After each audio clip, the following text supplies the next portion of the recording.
The big news or the upcoming event in college basketball this weekend is the matchup between Darryn Peterson and AJ Dybantsa. BYU versus Kansas. Everybody's talking about it. And fellas, for us, it is a good opportunity to revisit the debate that we've been having for well over a year now in terms of who the number one prospect should have been in last year's 2025 class. You always also have to add Cameron Boozer into that equation. So we are here today to reassess what we did about 8 months ago now. Remember, we finished with Darryn Peterson as the number one ranked prospect in the national class.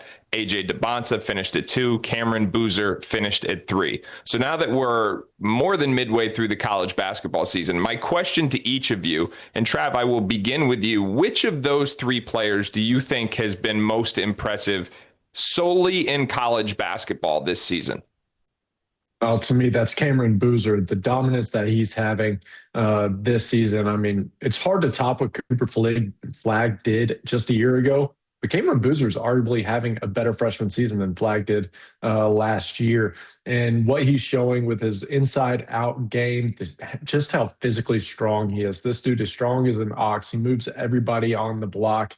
He owns his area, rebounding the ball, and he's also continued his ascension as a shooter. To me, he is the best player in college basketball. However, as we're going to talk about here in a little bit, I don't know if he's the best prospect. Yeah, fair enough. And I think, Bossi, that's a terrific point Trav made about the progression of his shooting. I think that's the most notable development we've seen in the college season. I mean, he's as physical and as smart as expected, but the shooting is beyond what I was anticipating this year. So I'll ask you the same question. Who do you think has been the best college player to date?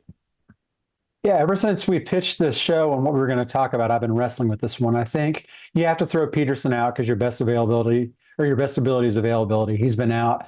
But I'll tell you what tipped it in slightly in the favor of Cameron Boozer for me was last night seeing Cooper Flagg and Con Knippel combine for 83 points, seeing just how much help Cooper had compared to the help that Cameron Boozer has this year.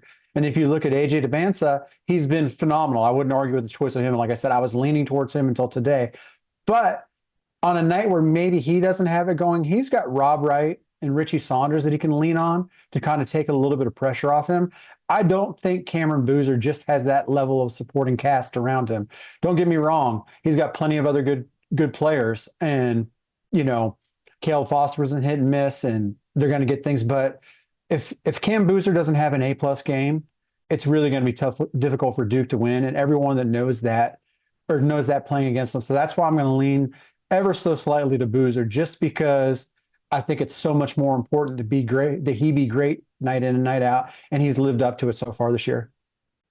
So I'm going to echo the sentiments that you both said, and I thought you both made really terrific points there. I, too, think Cameron Boozer has been the best player in college basketball this season. Bossi, I couldn't agree more with the fact that I think his supporting cast this year is less than what Cooper Flagg had last year. The other thing that I think goes unnoticed, and Trotter and I are going to talk about this a little bit later in the show, is just how dominant Duke has been as of late. I mean, they have a very legitimate chance to call themselves the best team in the country, at least if you're talking about the last 3 weeks of college basketball. And Boozer has had his fingerprints all over that. More than that, even when they weren't playing quite as well in the beginning of the season, certainly in the beginning of conference play, he was the one who was really winning them games. I think the other thing, people are going to cite the counting stats and AJ's scoring numbers. BYU has really, I think, constructed their system around AJ. And AJ's playing great. Let's not take anything away from him. But I think it's just a little bit of a different calculus when, you're the primary domino in the offense and you have the freedom to take 4, 5, 6, 7 dribbles every time with A-level shooters spacing the floor. So I too think Cameron Boozer is the guy who has impacted winning more than anyone else. But there's another side to this coin.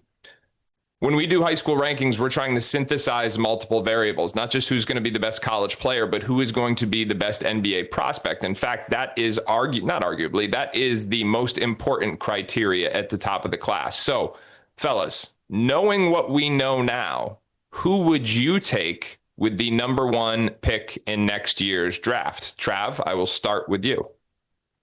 Yeah, I still lean with Darryn Peterson here. I think what he's shown this year, despite the injury concerns now, those injuries and his lack of availability throughout the season is leaving the door open for AJ Dybantsa to make the move. However, every time that Darryn is on the court, the game just comes so freakishly easy to him. And I think that comes at a detriment. I was telling Bossi this the other day. When you watch Darryn Peterson and you watch AJ Dybantsa separately, AJ's explosive. He's exciting. He makes a lot of highly difficult plays.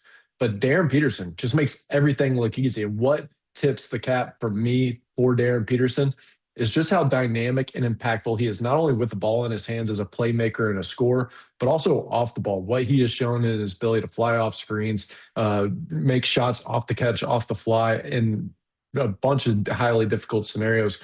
I give it all to Darryn Peterson. I think he is a guy that can really help you win and go deep in the playoffs for an NBA franchise. Bossi, same question. Who is your pick with the number 1 overall selection at this point in time in the 2026 NBA draft? Yeah, I really wish I could give you this answer at about 6 o'clock tomorrow night after I make my way over to Lawrence to watch AJ and Darryn play head-to-head, which, by the way, is only the 4th time in the history of the 24/7 Sports rankings that the number 1 and number 2 player will face each other in a regular season college game. So going to be pretty special. But Travis stole a little bit of my thunder here, but I lean to Peterson too. I love AJ Dybantsa. I think that guy's got a multiple all-star career ahead of him. But when I watch all these guys, the difference is to me that offense and the game on both ends of the floor just seem to come so easy to Peterson. He never looks forced. He never looks rushed. You watch him and it almost looks like he's playing in slow motion out there, even though he's actually going faster than everyone else. And I had a chance to get over and see him play earlier this year live in the game against TCU. And the guy's just moving at a different speed, even when he's not 100%. So I still lean to him. But if these injury concerns continue to persist, I could easily see myself switching over to AJ. And also, when we look at this, guys, we also have to factor in eventually who gets the number 1 pick and which player makes most sense for that team that gets it. But all things being equal, I'm still leaning towards Peterson right now. I think, as you said, Bossi, the injuries are becoming an increasing variable as time goes on, because availability is the most important thing in the NBA. If you're talking about somebody who's got star potential, who a franchise is going to build around, when it comes to winning in the playoffs, it means you have to be reliably healthy for 2 straight months. And so I think DP, who we made the number 1 player prospect in the country last year, has been, when he's been healthy, even better than expected this year. The shot making has exceeded my expectations. He's more dynamic than I expected him to be. All of that while I'm not sure we've seen him at completely 100%. Even some of the best games he's had, I've watched him and I've said, he still doesn't look like he's moving with the full level of force and explosiveness that we saw him with in high school. But the injuries and the durability are becoming a concern. Now, hopefully these are, just 2 isolated incidents. He said, hey, the hip or whatever stemmed from that, that's one thing. And then it was just a rolled ankle and it's nothing long-term to worry about. But if it turns out that this is indicative of a pattern or some type of medical red flag, which you can bet everybody with that top pick is going to dig into, that is going to be a concern. And simultaneously, I think AJ deserves a boatload of credit. As I said, he's got the benefit of almost unlimited freedom, unlimited volume in a BYU supporting cast and system that has been built to fit around him in the best way possible. But this guy has raised the level of his game. I was very publicly critical of it to him last year. Bossi, you were there when I said it to him at McDonald's. I said, I feel like this is for you than a competition at this point. Like, you're always playing to the camera. And he admitted, he's like, yeah, I've had cameras on me forever and I always know where they are. But this year it's like he's gotten back to just trying to win games. And he's shown an ability to take games over. Second half, I think more so than anybody else as a scorer in college basketball. Listen, what I'm trying to say is that I think this is an open-ended discussion that is going to continue on. Tomorrow is going to be an important next chapter in this. And Bossi, to your point about wishing you could wait to see what happens till tomorrow. Well, after tomorrow, next week, we're going to have updates to the CBS Sports Big Board. And then after the NBA trade deadline passes, we're going to have an updated mock draft where we can see exactly who's who's joining that tank club and who's playing for AJ or Darryn Peterson. Guys, I would also say I think Cam Boozer is firmly in that conversation. I know there's some people who like him, believe it or not, best of all. He may not have the upside of those two guys, but his reliability, his durability, physicality, the overlap of physicality and basketball intelligence with the ascending skill set and the unmatched winning pedigree is really something special. The bottom line is the big three are still the big three. This is an awesome freshman class. There's a bunch of guys who are way better than we thought, but these three guys are still setting the bar. And tomorrow is going to be a really exciting chapter.